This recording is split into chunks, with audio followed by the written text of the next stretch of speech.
pledge allegiance to the flag of the United States of America and to the republic for which it stands, one nation, under God, indivisible, with liberty and justice for all.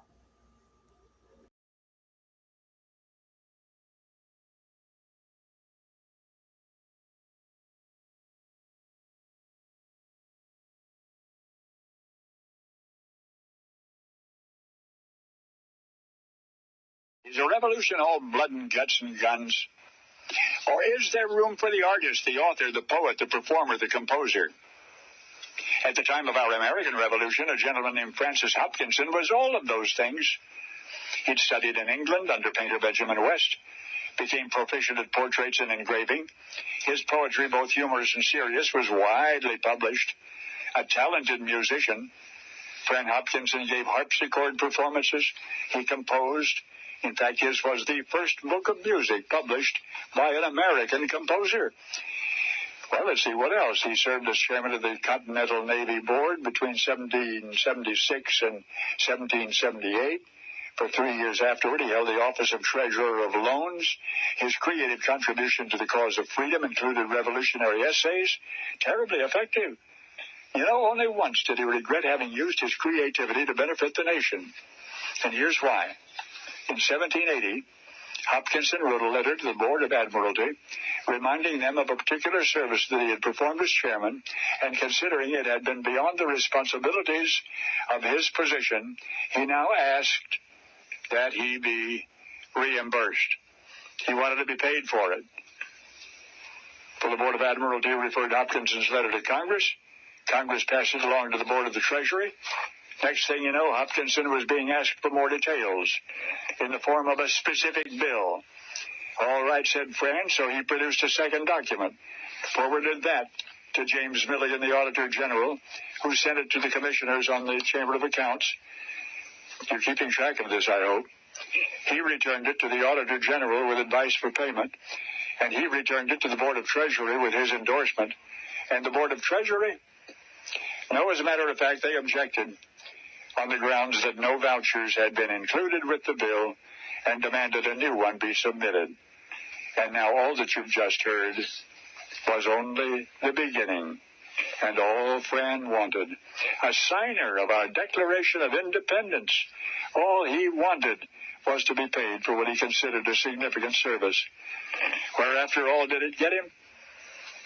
Get him a congressional investigation. And that turmoil continued for more than a year. There were summonses and reports and tentative conclusions, and there were reevaluations and more reports and another investigation and resignations and resolutions and more reports. And after all that was said and done, three things were apparent. Fran had indeed rendered the service he had claimed. Fran had enemies on the Board of the Treasury. Where did that leave him? Here is where. Fran Hopkinson was never, ever going to be paid. You see, according to the board, the public was entitled to additional services now and then from government employees who already drew comfortable salaries.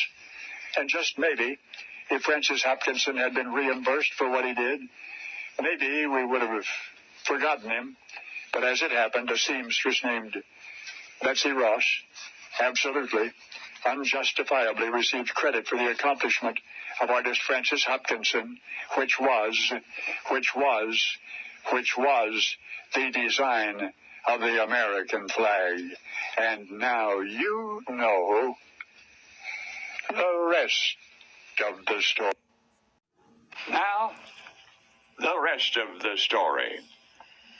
In 1775, a high-ranking officer of the Continental Army, despite heavy casualties among his troops, almost conquered Canada. The following year, commanding an inferior fleet, that same military genius battled the British to a draw on Lake Champlain. And the year after that, at Saratoga, that same Revolutionary War hero, through sheer strategic brilliance, forced a stunning surrender of the Redcoat forces.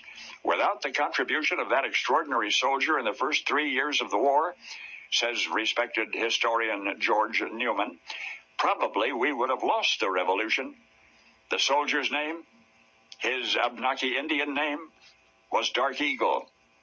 And now you're going to hear the rest of the story.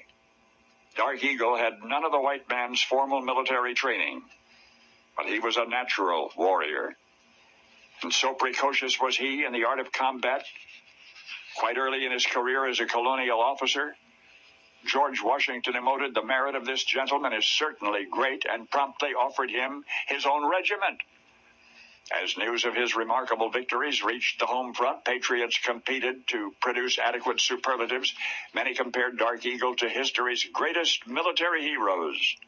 In a letter to Samuel Adams, James Warren called him a genius of the battlefield, without equal in modern times, likened his accomplishments to Hannibal's.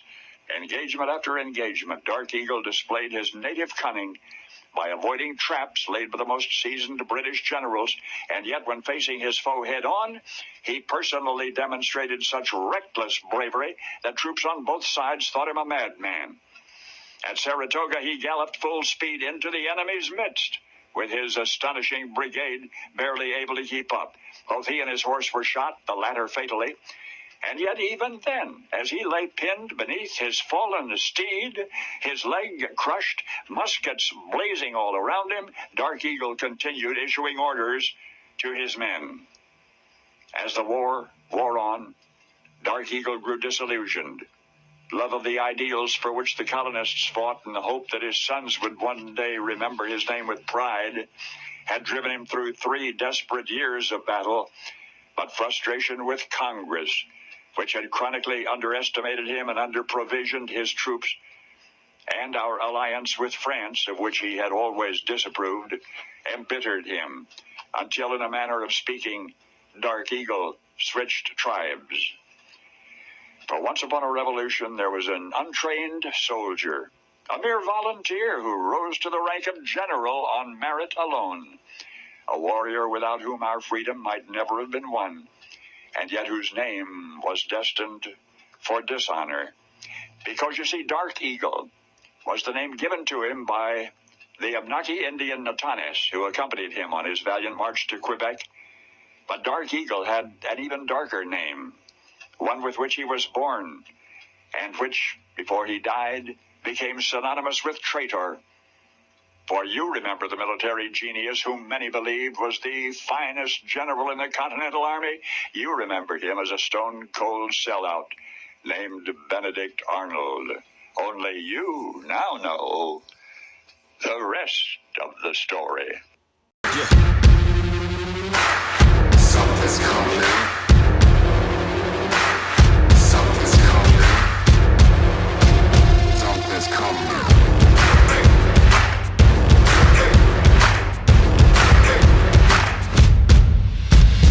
Let the games begin.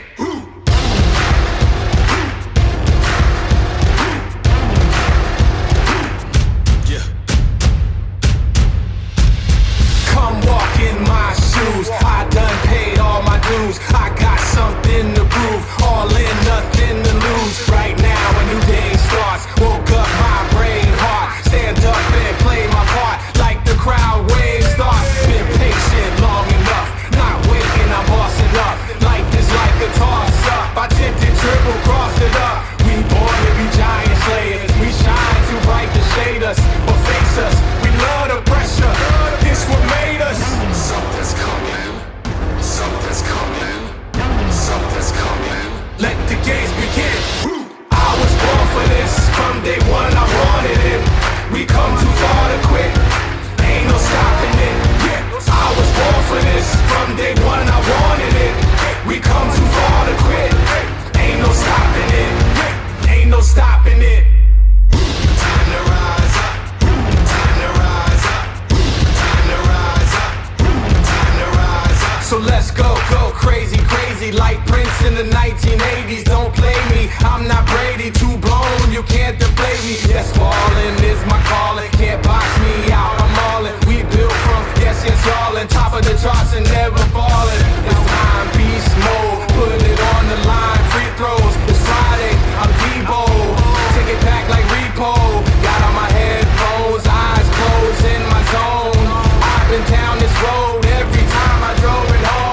set back up again like it's first and 10. Only aim to win, let the games begin. I was born for this, from day one I wanted it. We come too far to quit, ain't no stopping it. I was born for this, from day one I wanted it. We come too far to quit, ain't no stopping it. Ain't no stopping it, ain't no stopping it, ain't no stopping it. Let the games begin.